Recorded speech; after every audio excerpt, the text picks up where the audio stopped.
I'm 74 years old.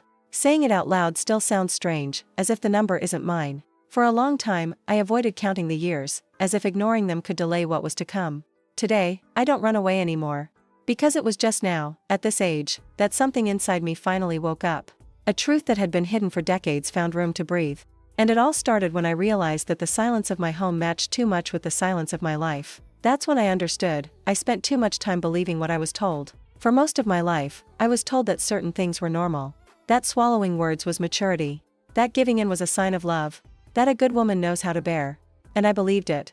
I believed so much that I turned it into a rule, an identity, a destiny. I never questioned, I never confronted, I never stopped to ask if it also hurt me. I just followed. He followed because it was easier to obey than to feel guilty. I followed because they all seemed so right, and I was so small in front of them. I learned early on that I shouldn't bother. That my pains could wait. That there was always someone more tired, more important, more needy than me. So I was left for later. One after that turned into years, that turned into decades. Meanwhile, I smiled, helped, solved, sustained. People said I was strong, and I accepted that label as if it were a compliment. He did not realize that this force was, in fact, an elegant prison. A beautiful way to keep quiet. I never saw myself as a victim. That word always seemed exaggerated to me, too dramatic for someone like me. I had a home, a family, responsibilities. Who was I to complain? That's what I thought. There was always someone worse, someone with more reasons to suffer. So I would lower what I felt, adjust my expectations, and move on. Over time, I stopped even recognizing my own desires.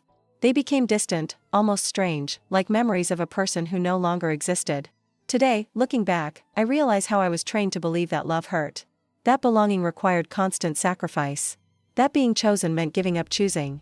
I wasn't born believing that. I learned. I learned by observing, listening, repeating. I learned because everyone around me seemed to agree. And when everyone agrees on something, you start to think that the problem is you. That your sensitivity is excessive. That your weariness is weakness. I spent years thinking that if I did everything right, in the end someone would notice. That my dedication would be seen, recognized, reciprocated. It was a silent, almost childish hope, but very persistent. She accompanied me in every difficult choice, in every sleepless night, in every renunciation.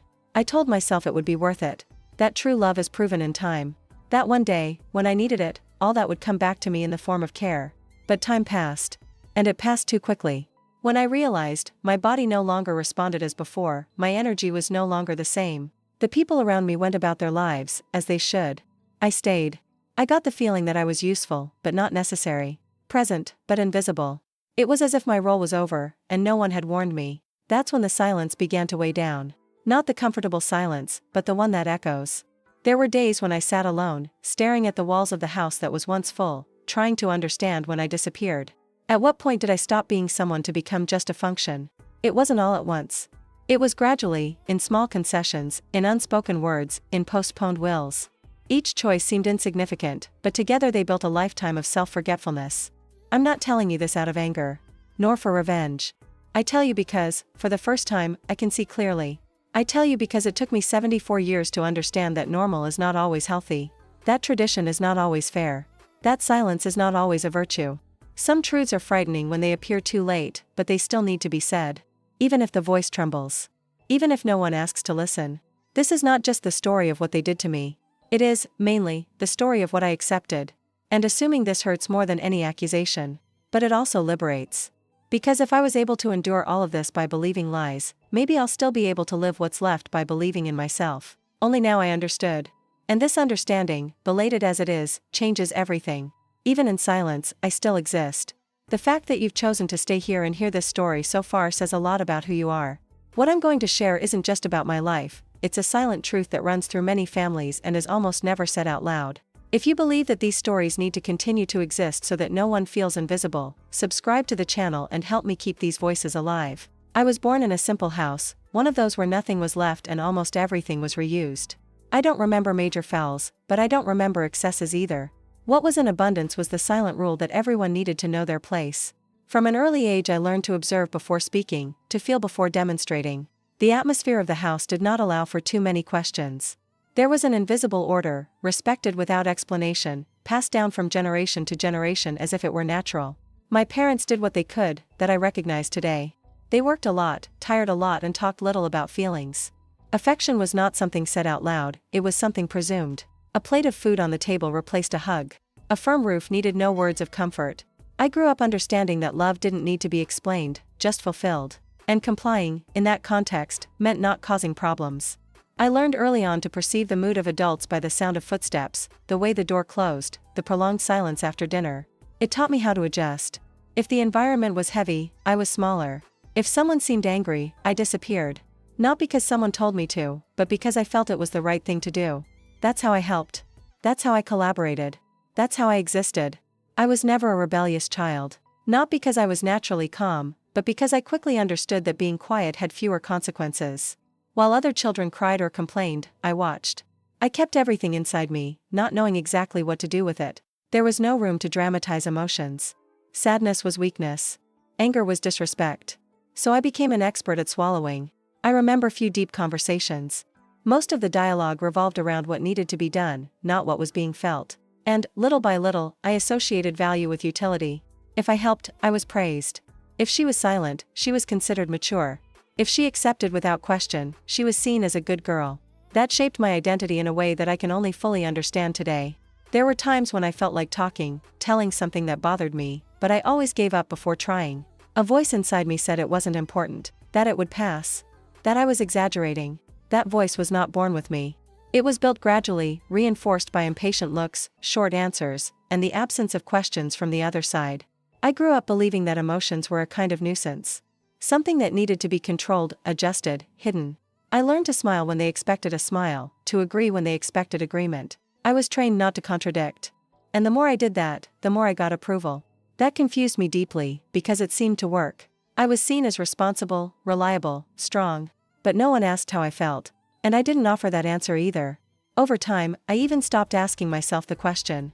It was easier that way. Safer. More accepted. Silence became a habit, then it became the rule, then it became identity. When I realized it, I no longer knew how to differentiate who I was from who they expected me to be. Today I understand that that environment was not cruel in an explicit way. There were no constant shouts or extreme gestures. There was something more subtle and more dangerous, the normalization of annulment. The idea that feeling too much was a problem, that occupying emotional space was a mistake, and I absorbed it completely, without resistance. It was there, in that simple and silent house, that I learned to shrink myself to fit in, waiting to speak, to accept so as not to lose. This lesson has been with me throughout my life, and only now, so many years later, do I realize how much it cost. Because the silence I learned in childhood was the same that accompanied me when I most needed to be heard. My mother was a tired woman. I don't remember her complaining, but I remember the weight on her shoulders, the restrained way she spoke, the way she sighed before answering anything. She did everything that needed to be done without question, as if it were a natural part of existing. Watching her was my first school. Not by words, but by example. I learned that being a woman meant enduring, moving on, and not expecting too much in return. She didn't say I needed to put up with it. She showed it. She showed when she swallowed answers, when she accepted decisions that were not hers, when she put everyone before herself. I saw that and understood it as a rule.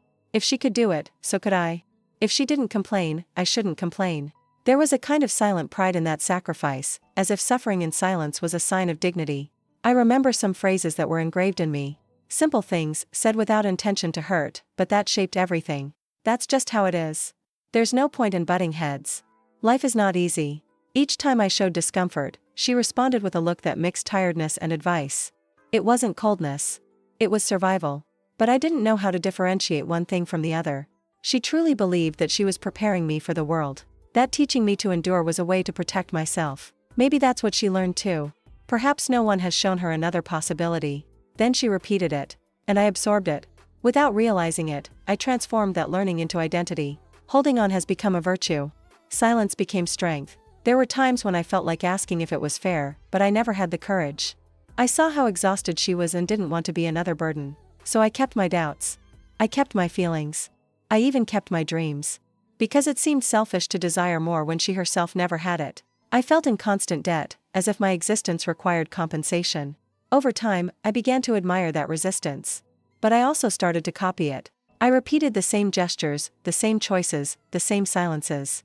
When someone praised me for being strong, I felt a strange satisfaction. It was as if I was honoring something greater. As if I were fulfilling a role that was given to me even before I understood what it was like to live. We never talk openly about feelings. There was no room for that. Our connection was made up of tasks, responsibilities, and a silent complicity. I helped, she accepted. I obeyed, she approved. And so we went on, not realizing that that model was teaching me to disappear little by little. Not out of malice, but out of repetition. Today, when I think of her, I don't feel angry. I feel a mixture of understanding and sadness. I understand that she did what she knew. But I also see how that teaching has crossed generations. What started as survival became an emotional inheritance. A heavy, invisible heritage, difficult to let go. It was with my mother that I learned to confuse love with resistance. Thinking that if it hurt, it was because it mattered. That if I was tired, it was because I was doing it right. I took this lesson with me all my life. And only now, so late, do I begin to question whether holding on has always been necessary. As I grew older, I realized that there was a clear pattern in the way I was perceived. I was the reliable girl, the one who helped without complaining, who solved what no one wanted to solve. Whenever an extra responsibility arose, it naturally came to me. And I accepted. Not because someone forced me, but because I learned that saying yes guaranteed me belonging. Serving was my way of existing within that world. As a teenager, while other girls dreamed big and talked about the future, I worried about not disappointing. My choices were always filtered by the impact they would have on others. If something could cause conflict, I discarded it. If it could generate disapproval, I would back down. I got good at anticipating other people's expectations, even when it meant abandoning myself a little more. There was a constant sense of vigilance, even when no one was looking. It was as if I carried an invisible manual of conduct inside me. Do not bother. Don't ask too much. Do not desire too much. There was always a silent limit that I dared not cross. And the longer I stayed within that limit, the more I was praised. This reinforced the idea that I was on the right track. Over time, I began to feel guilty whenever I thought of myself. If I wanted something different, a voice would come saying that it was selfishness. If I felt tired, I immediately remembered someone who seemed even more tired. I learned to relativize my pains until they almost didn't exist. Not because they disappeared, but because I stopped recognizing them as legitimate. My value came to be measured by utility. For how much I helped, for how much I made life easier for others, for how much I adapted. When I solved a problem, I felt relief. When someone depended on me, I felt important. It was a fragile balance, but it was the only one I knew. I didn't know I was needed any other way. I was never encouraged to think about what made me happy. This question was simply not part of the vocabulary of my life. The focus has always been on duty, responsibility, continuity. Dreams were treated as something secondary, almost childish. So I matured too quickly. Or at least I thought I had matured. In fact, I just learned to restrain myself. The little frustrations built up, but I pushed them under the emotional rug. There was no room for confrontation.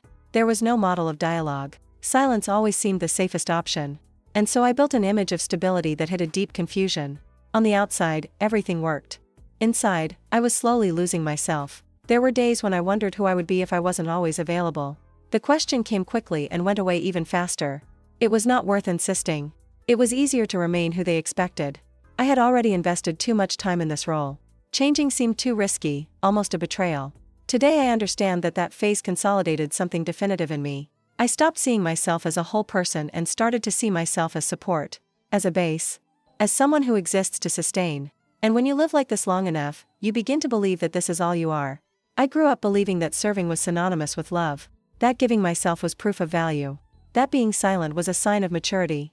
This belief has been with me for many years, guiding choices I didn't even realize I was making. And it was with her that I entered the most decisive phase of my life, without imagining how much it would cost me. I was still young when I realized that certain choices weren't exactly choices. They came packaged as an obligation, as a natural step, as a continuity of what everyone expected from me. When the most important decision of my life presented itself, I didn't ask myself if I wanted to. I just asked if it was the right one. And, at that moment, the right thing always meant to please, to maintain order, not to disappoint. I remember the day everything started to change. There was no drama, no resistance. There was silence. A heavy silence, loaded with other people's expectations. I felt that if I said no, something would break. I didn't know exactly what, but I was sure that the blame would fall on me. So I did what I always did, I accepted. I accepted without enthusiasm, without certainty, but with the old feeling of accomplishment. The people around me seemed calm with that decision. Some even happy. They said that I was on the right path, that it was just like that with time I would understand. I clung to these phrases as if clinging to a vague promise. I wanted to believe that everything would make sense later. That the initial discomfort was just fear of the new. That loving was also learned. Deep down, there was a restlessness that I couldn't name. Something told me that I was giving up an important part of me, but I didn't know which one. I was never taught to listen to that voice. On the contrary, I learned to suppress it quickly. So I ignored the tightness in my chest, the knot in my stomach, the feeling of entering something too big without knowing how to swim. As the days went by, I realized that this decision had not been just about a specific moment. She redefined everything. My time is no longer mine. My desires became negotiable. My words began to be measured. And, little by little, I molded myself to what they expected, as if it were natural to lose contours to fit into a format that I never chose. There was no explicit imposition. No one raised their voice. No one threatened. It was all very subtle. Precisely for this reason, it is so difficult to question. I convinced myself that I was exaggerating, that it was normal, that everyone went through it. He repeated these phrases until they rang true. There were days when I felt a nameless sadness.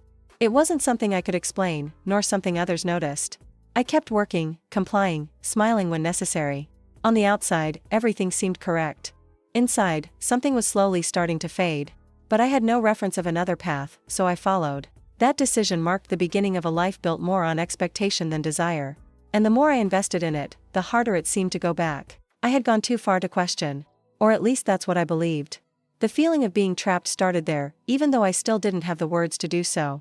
Today, looking back, I clearly see the weight of that moment. Not because it was violent, but because it was definitive. It was there that I learned that I could be driven without realizing it. That my silence made everything easier. That my adaptation was convenient for everyone but me. That was the decision that changed everything. Not all at once, but forever.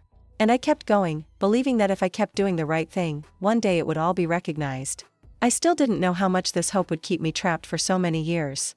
In the beginning, I told myself that it was all part of the adjustment. Two different people learning to live together, giving in here and there. It seemed reasonable. I've always been told that relationships require effort, so I put in the effort. I adjusted schedules, words, gestures. I started to think twice before speaking, three before disagreeing. Not because he told me to, but because I felt that harmony depended on it. Over time, I realized that certain expectations were always directed at me. I should understand, hope, reveal. I should be patient, organized, available. When something didn't go as expected, his silence said more than any words.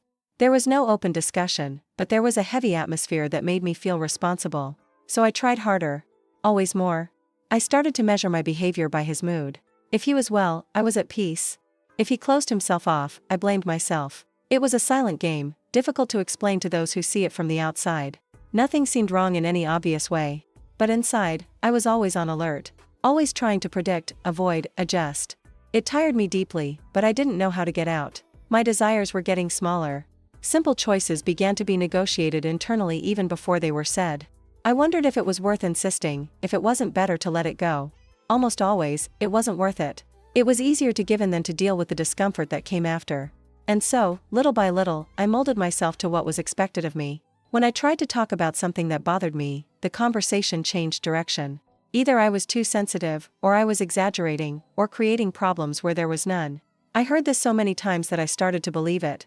I became suspicious of my own feelings. If I felt bad, it must be my fault. This idea has taken hold. There was no room for error. I felt that I needed to always be correct, always balanced, always available. Any slip seemed to confirm that I wasn't enough. And I struggled to prove the opposite. He did more, gave more, silenced more. The relationship was based on my constant effort, but I still believed that it was love. People around saw stability. An outsider widow, everything seemed normal. I also said that everything was fine. I didn't know how to explain that invisible tiredness, that feeling of being trapped without chains. There were no visible marks, just a slow, continuous wear, which I learned to hide very well. There were times when I wondered when I had stopped being me. The question came late at night, when all was quiet. But at dawn, I pushed her away. The day required function, not reflection. And I was already used to working. Over the years, that way of living became routine. I no longer expected understanding, I just avoided conflict. I was not looking for more exchange, just balance. And, without realizing it, I accepted a role that always put me in the background. Not because anyone said it clearly, but because that's how things worked. Today I can name what was once just a sensation. It was not a partnership. It was control disguised as usual. It was a silent demand, sustained by my fear of displeasing herself. But at that time, I still believed. I believed that if I kept trying, everything would work out. I still didn't know that I was losing myself little by little. When I became a mother, I felt that this was the role I had been trained for all my life. To care, to anticipate needs, to always put the other ahead of me. I did it with total surrender, believing that this was how I loved myself. Every decision began to revolve around them. My time, my body, my thoughts ceased to be mine without me realizing exactly when it happened. In the early years, I barely had room to feel tired. There was always something to do, someone to attend to, some urgent concern. I was proud to handle everything. Even exhausted, she moved on. The recognition came in the form of simple phrases, said almost without thinking: "You are strong, you can handle it, I'm glad we have you." I heard it as a compliment, without realizing the weight hidden there. As time went by, I left parts of myself for later. My interests, my desires, my questions were suspended, always postponed to a future that never arrived. I convinced myself that that phase would pass, that one day I would have time for myself. Meanwhile, it continued to function. Always working. My identity was mixed with the function of mother. I no longer knew where one thing ended and another began. Everything I did was designed for them. If I felt sad, I swallowed it. If I felt tired, I ignored it. He didn't want anything to interfere with the family's well-being. That was my role, and I fulfilled it without question. People said I was dedicated, present, exemplary. I smiled and nodded. Inside, there was an emptiness that I couldn't explain. It was not regret, but it was not full satisfaction either. It was a constant feeling of being whole to others and absent from myself. But I had no words for it. So, I let it go. As the children grew older, I remained in the same place. They gained autonomy, desires, their own paths. I was still available, always ready to help. It was as if my life had stopped because of theirs. And I thought that was how it should be. After all, that's what I learned. When they no longer needed me in the same way, I felt a deep strangeness. Suddenly, I had time, but I didn't know what to do with it. I had silence, but I didn't know how to fill it. My main function had dissolved, and I didn't know who I was without it. I never complained. I never charged. I continued to be present, even when I was not called. Even when it wasn't necessary. I kept myself there, available, hoping that, somehow, it still made sense. That someone would realize everything I had done. Today I understand that, when I became a mother, I also disappeared a little more. Not because loving my children was a mistake, but because I learned to love by forgetting about myself. I confused caution with annulment. And it cost me more than I imagined. Being a mother was one of the most profound experiences of my life. But it was also the moment when I almost completely erased myself. And this absence of myself only became evident many years later, when silence began to speak louder than any words. Over the years, it became clear to me that my situation was never invisible. People knew. They knew how much I did, how much I gave of myself, how much I annulled myself to keep everything working. They commented, observed, recognized in loose words. But this recognition never turned into a real presence. It was as if everyone was aware, but no one was willing to cross the line between knowing and acting. I often heard that I was admirable. They said I was strong, that I was dedicated, that I was the kind of person that everyone could trust. These words were accompanied by smiles, nods, quick compliments. At the time, I received it as something positive. Only much later did I understand that these compliments were also a way to keep me exactly where I was, alone, responsible, silent. Whenever someone noticed my tiredness, the reaction was brief. A superficial comment, a generic piece of advice, a quick attempt to close the subject. No one seemed comfortable in going deeper. It was easier to treat it as something fleeting, as a natural part of my personality. And I collaborated. I minimized, dismissed, said that everything was fine. I didn't want to create discomfort. I didn't want to sound ungrateful. There was a quiet expectation that I would continue to cope. If something went wrong, I solved it. If someone needed it, I showed up. If a problem arose, my name would naturally come up. Not because it was imposed, but because it was already established. I had occupied that place for too long to question. And the more time passed, the harder it seemed to get out of it. I realized that my presence was valued while I was useful. While I facilitated, mediated, sustained. But when I showed fragility, even if in a subtle way, the environment changed. People were uncomfortable. The silence increased. It was as if my pain broke an invisible agreement, so I backed off. I learned that being strong was more acceptable than being human. Many times I thought about asking for help. Not something grandiose, just a little support, attention, care. But I always gave up before trying. I already knew the answers, even without hearing them. You always did it. That's how you are. It will pass. These phrases were already ready, memorized. So I saved energy and kept quiet. The silence was already familiar. The people around me have gone their ways. They have grown, changed, built new routines. I remained available, even when I wasn't called. Even when my presence no longer made a difference. I stood there, on the sidelines, waiting for someone to notice how tired I was. But no one noticed why I always worked. I never broke completely. Today I understand that my resistance facilitated the omission of others. As long as I endured, no one needed to take responsibility. While I was working it out, no one had to get involved. It was not a plot, nor a conscious cruelty. It was accommodation. It was customary. It was the direct consequence of a lifetime of saying, "Leave it to me." This realization is painful. It hurts to understand that my constant surrender has taught others to walk away without guilt, that my absence of requests became authorization for the absence of care. I didn't do it by intention, but I did it by repetition. And repetition, over time, becomes the rule. Everyone knew I was there, always ready. Everyone knew that I carried more than I should. But no one helped because it was never necessary to help. I didn't allow it to be. This is a truth that is hard to swallow, but necessary to acknowledge. Because it explains a lot. Today, when I look back, I don't feel angry with people. I feel sadness for myself. Because she believed that being indispensable was the same as being loved. For having confused constant presence with true bond. Everyone knew. That is true. But the collective silence was stronger than any gesture. And I stayed in it, as I learned to do from the beginning. Time passed in a silent, almost treacherous way. There was no clear moment when I could say, now everything has changed. The changes came diluted in ordinary days, in repeated routines, in the years that passed without fanfare. As everyone moved forward, I remained in the same emotional place, holding on to roles that no longer made sense but that I didn't know how to let go of. The children grew up, created their own lives, their own rhythms. I watched everything with pride and an emptiness that was difficult to explain. I was happy for them to move on, but I didn't know what to do with the space that opened up inside me. My main function had diminished, but my identity remained attached to it. I was no longer needed as before, and this disoriented me deeply. I started to feel a tiredness that did not come from the body, but from the soul. It was a constant exhaustion, without a specific cause, which accompanied me even on quiet days. I slept, but I didn't rest. I woke up, but I didn't feel renewed. Something in me was frozen in time, while the world moved on without looking back. There was an emotional confusion that was difficult to organize. I wasn't unhappy in an explicit way, but I wasn't at peace either. It was as if I had lived so much for others that I now didn't know how to live for myself. The questions began to arise too late. What did I like? What did I want? Who was I without the roles that defined me for so many years? I had no answers. Many times, I found myself looking back with a mixture of pride and regret. Pride for everything I was able to sustain. Regret for everything I left for later. But I avoided lingering in those thoughts. They hurt too much. So I would occupy myself with small tasks, with familiar routines, with quiet distractions. It was a way of not facing emptiness. The body began to show subtle signs of wear. Small pains, prolonged tiredness, limitations that appeared without warning. I ignored it whenever I could. I didn't want to admit that time was catching up with me, too.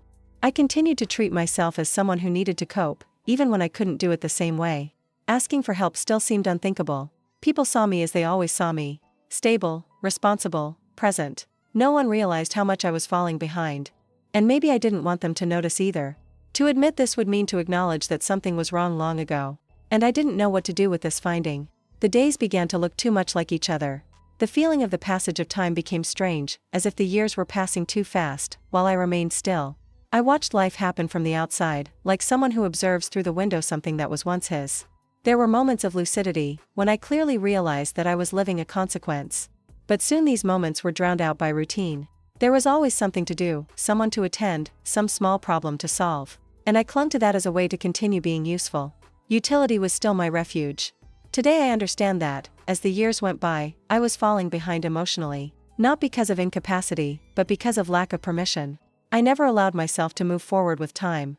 I was stuck with old versions of myself, believing that I still needed to occupy that place. This chapter of my life was marked by the constant feeling of delay. As if I had lost the rhythm of my own existence. And only later, when the body started to really fail, did I realize that I could no longer pretend that everything was fine. Time does not wait. And I had already waited too long. It wasn't suddenly. My body didn't break all at once, like something that breaks in two. He began to fail little by little, in small warnings that I insisted on ignoring. A tiredness that did not go away, a pain that arose for no clear reason, a limitation that I explained as a thing of age. I always had an easy time minimizing what I felt. With the body, it was no different. At first, I told myself that it was just a phase. That it was enough to rest a little more, sleep better, get organized. I didn't want to admit that something was changing definitively. To recognize this would mean accepting that I was no longer the same as before. And I still clung to the image of the woman who could handle everything, even when that image no longer corresponded to reality. There was a day when I had to stop in the middle of a simple task. My body just didn't respond. I stood there, silently, sitting, feeling something I had never felt that way: vulnerability. It wasn't just physical. It was the clear realization that I could no longer support everything alone. That scared me more than any pain.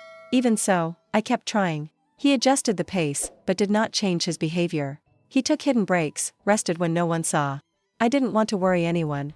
I didn't want to look weak. I started to treat my limitations as secrets. And secrets are tiring. They tire more than any physical effort. At times, I thought about asking for help. The idea came up timidly, almost embarrassed. But soon it was accompanied by an old weight, the fear of bothering. I had already spent my whole life being the one who solves, not the one who asks. Changing this role seemed more difficult than enduring the pain. Medical consultations began to become more frequent. Words like limitation, care, and attention became part of the conversations. I listened to everything with apparent calm, but inside there was a silent shock. It wasn't just the aging body. It was life telling me that I needed to change. And I didn't know how. When I finally needed practical help, I realized how emotionally disorganized it was. Asking for something simple seemed huge. I rehearsed phrases, rethought requests, postponed as long as I could. Each request came loaded with guilt, as if I was asking too much. As if my right to care still needed to be justified. It was during this period that I began to notice something that hurt more than any diagnosis. The answers were vague. The promises were in the air. Then I'll see, this week is busy, anything let me know. I warned you. And nothing happened. Not consistently. Not in a real way. I felt exposed. For the first time, I couldn't hide my fragility behind efficiency. And, at the same time, I felt that this fragility drove people away. It was as if my need broke the image they had of me. The strong woman was no longer there. And no one seemed to know what to do with it.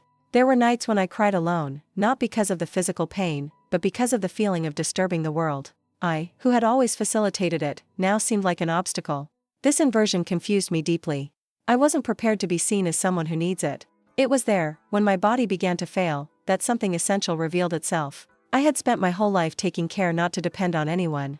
And now, when depending on it was inevitable, I discovered how lonely I was. Not by chance. But by construction. A construction that took me decades to erect and that was now beginning to crumble. When I finally accepted that I needed help, I figured that this recognition would change something. I thought it was enough to speak, explain, admit fragility for things to reorganize. I was wrong.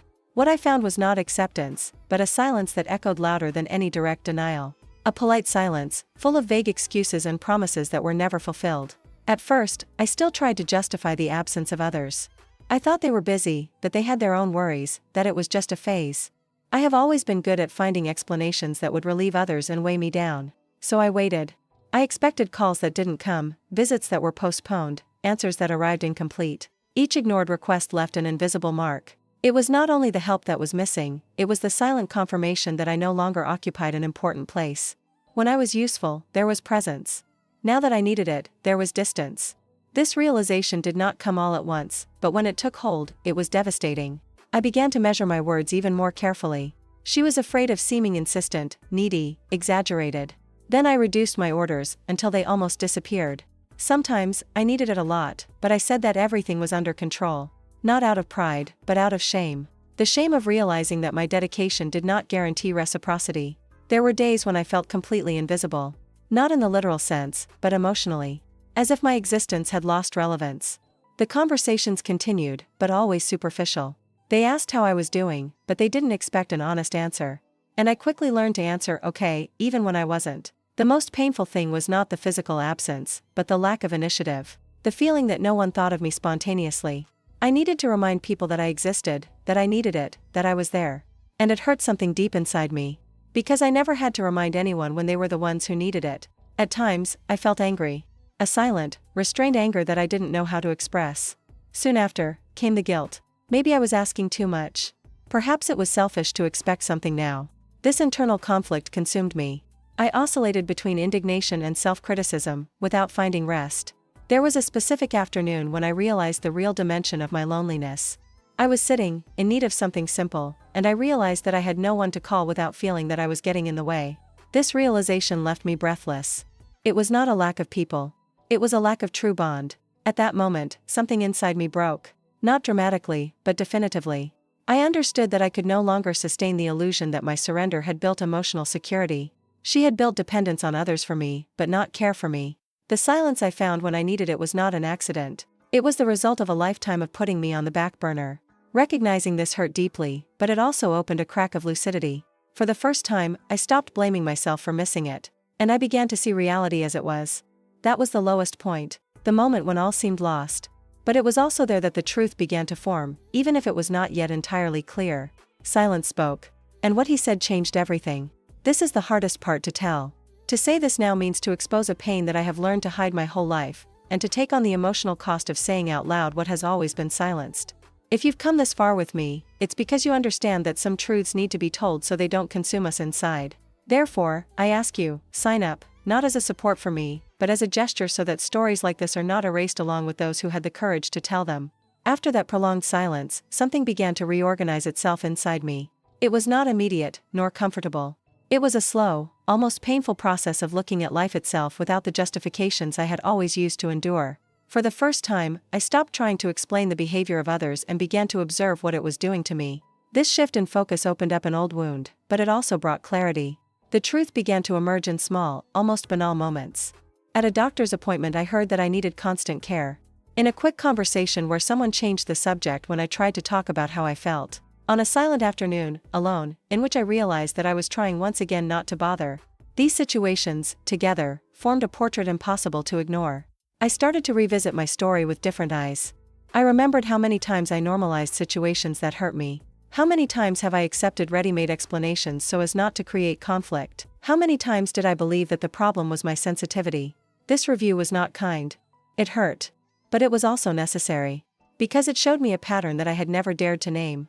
I realized that it was not a lack of love that guided me for so many years, but fear. Fear of losing, fear of disappointing, fear of being alone.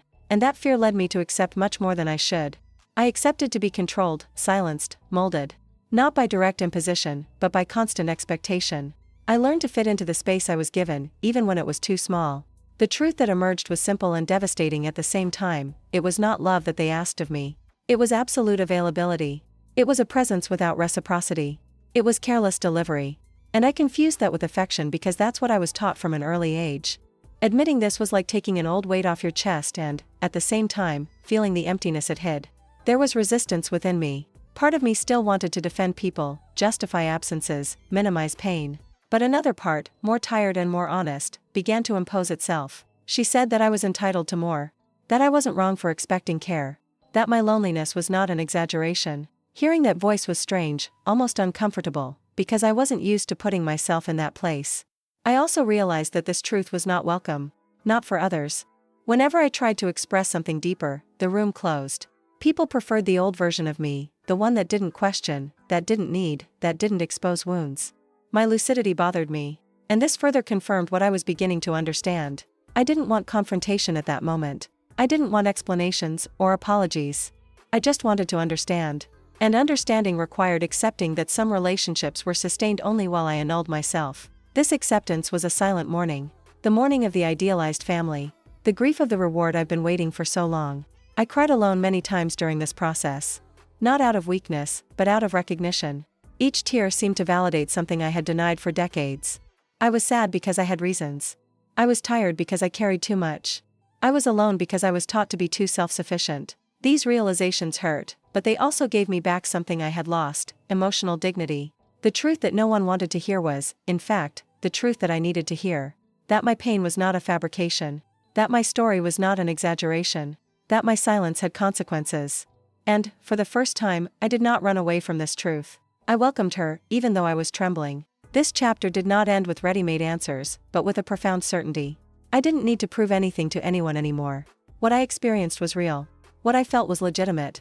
And this understanding marked the beginning of something new, even if still shrouded in fear and uncertainty. For a long time, I imagined that if one day I understood everything that happened, there would be a big confrontation. A decisive moment, harsh words, truths thrown on the table. But none of this happened. What came was not an explosion, it was silence. A silence different from the one that has accompanied me all my life. A lucid, firm, fearless silence. For the first time, I didn't need to scream to feel heard by myself. I observed the people around me with different eyes. Not with anger, nor with expectation. I just watched. I noticed patterns, distances, repetitions.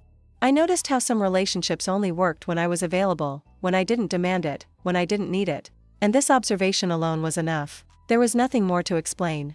Everything was there, too clear to ignore. I thought about talking. I thought about saying how I felt, how I feel. I rehearsed phrases, imagined reactions. But in each rehearsal, I realized that I was no longer looking for an answer. I didn't want justifications, nor immediate change. What I needed was to accept. Accept that some people only know how to relate based on the comfort they receive, not the care they offer. That clarity was strangely quiet. It hurt, yes, but it didn't hurt like before. It was no longer that confusing, guilt-filled pain. It was a clean, almost serene pain. The pain of seeing reality without filters. And seeing gave me something I never had, choice.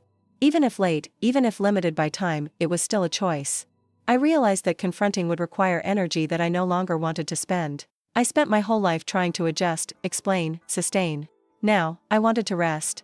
I wanted to preserve the little I had left, not out of giving up, but out of respect for myself. For the first time, I put myself as a priority without asking permission. Some people have noticed the change. Others don't. Some were surprised by my new, firmer silence. Others have moved further away.